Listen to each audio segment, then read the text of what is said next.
Bhaskar's area channel కు స్వాగతం.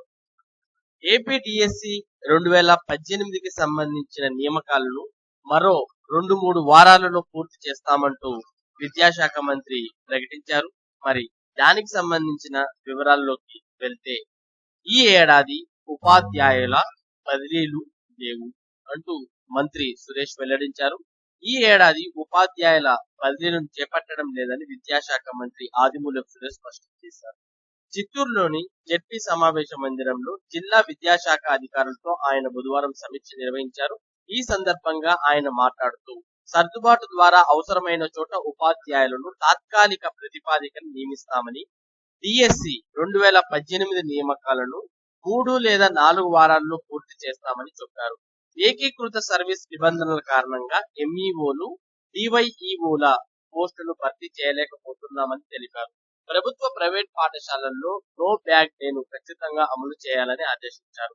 తల్లిదండ్రుల పర్యవేక్షణ కమిటీలకు విస్తృతాధికారాలను ఇస్తున్నామని మంత్రి స్పష్టం చేశారు.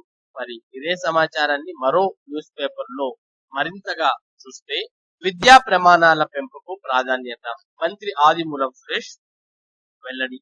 రాష్ట్ర ప్రభుత్వం విద్య, వైద్య, వ్యవసాయ రంగాలకు అధిక ప్రాధాన్యత ఇస్తుందని రాష్ట్ర విద్యాశాఖ మంత్రి ఆదిమూలపు సురేష్ పేర్కొన్నారు. స్థానిక జిల్లా పరిషత్ సమావేశ మందిరంలో బుధవారం ఉప ముఖ్యమంత్రి నారాయణ స్వామి, కలెక్టర్ నారాయణ భరత్ గుప్తా, ఎమ్మెల్యే శ్రీనివాసులతో కలిపి విద్యాశాఖపై సమీక్షా సమావేశం నిర్వహించారు. ఈ సందర్భంగా మంత్రి సురేష్ మాట్లాడుతూ, ప్రభుత్వం ప్రజలకు పారదర్శక పాలన అందించేందుకు జవాబుదారీతనంతో పనిచేస్తుందని తెలిపారు. విద్యాశాఖలో సమూలంగా సంస్కరణలు తీసుకొచ్చేందుకు రాష్ట్ర ముఖ్యమంత్రి జగన్మోహన్ రెడ్డి కృత నిశ్చయంతో ఉన్నారని, విద్యా ప్రమాణాల పెంపుదలకు సంస్కరణలు చేపడుతున్నామని, అమ్మ ఒడి పథకం కింద 15,000 అందజేసే కార్యక్రమాన్ని జనవరి 26 నుంచి అమలు చేస్తామని తెలిపారు. ప్రభుత్వ పాఠశాలల విద్యార్థులకు యూనిఫామ్, పాఠ్య పుస్తకాలు, షూస్, సాక్స్ ఉచితంగా అందిస్తామని అన్నారు. ఒక్కొక్క విద్యార్థికి 2 జతల యూనిఫామ్ అందించే కార్యక్రమం 24% మాత్రమే పూర్తయిందన్నారు.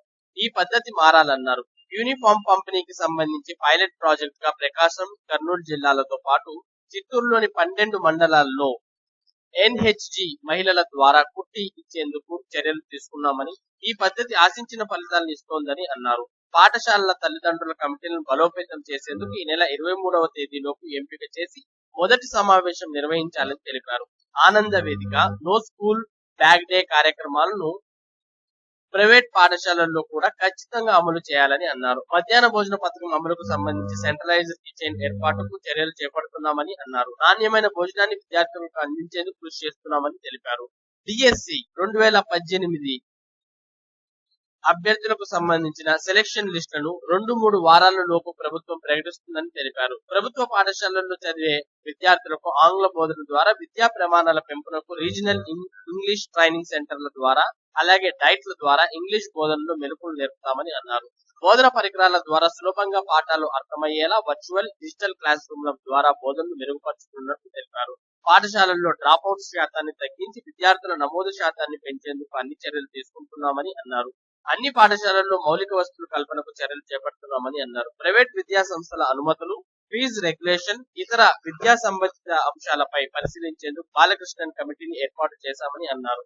అనుమతులు లేని పాఠశాలలపై చర్యలు తీసుకోవాలని డిఈఓ పాండురంగస్వామిని ఆదేశించారు. ముఖ్యమంత్రి ఆలోచనలకు అనుగుణంగా విద్యా వ్యవస్థను బలోపేతం చేసేందుకు ప్రతి ఒక్క ఉపాధ్యాయుడు, అధికారి చిత్తశుద్ధితో పనిచేయాలని అన్నారు. ఈ కార్యక్రమంలో ఎమ్మెల్సీ ఎండుపల్లి శ్రీనివాసులు రెడ్డి, విద్యాశాఖ అధికారులు పాల్గొన్నారు.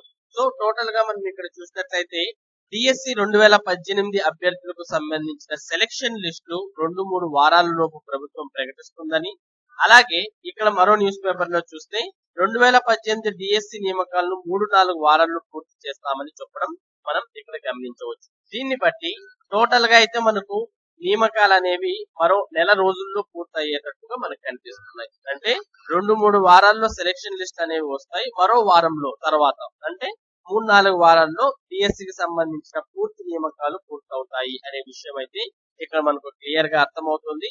ప్రభుత్వం కూడా అక్టోబర్ సెలవుల తర్వాత ఆల్మోస్ట్ మనకు ఈ డిఎస్సి 2018 ఎవరైతే ఇప్పటికే సర్టిఫికేట్ వెరిఫికేషన్లు, తర్వాత సెకండ్ లిస్ట్ సర్టిఫికేట్ వెరిఫికేషన్ పూర్తి చేసుకోబోతున్నారో అలాంటి వారందరికీ కూడా దసరా సెలవుల తర్వాత పోస్టింగ్స్ ఇచ్చే అవకాశాలు ఎక్కువగా కనిపిస్తున్నాయి. మరి ఇది ఇప్పుడున్నటువంటి డిఎస్సి 2018కి సంబంధించి అలాగే స్కూల్ ఎడ్యుకేషన్ కు సంబంధించిన సమాచారం. మరి ఇలాంటి ఇంపార్టెంట్ అప్డేట్స్ ని ఎప్పటికప్పుడు మీ భాస్కర్స్ ఏరియా మీకు అప్డేట్ చేస్తుంది. మరి మీరు కూడా మన భాస్కర్స్ ఏరియాకు సబ్స్క్రైబ్ అయ్యి మీరు కూడా అప్డేట్ అవుతారని ఆశిస్తూ thank you for watching this video.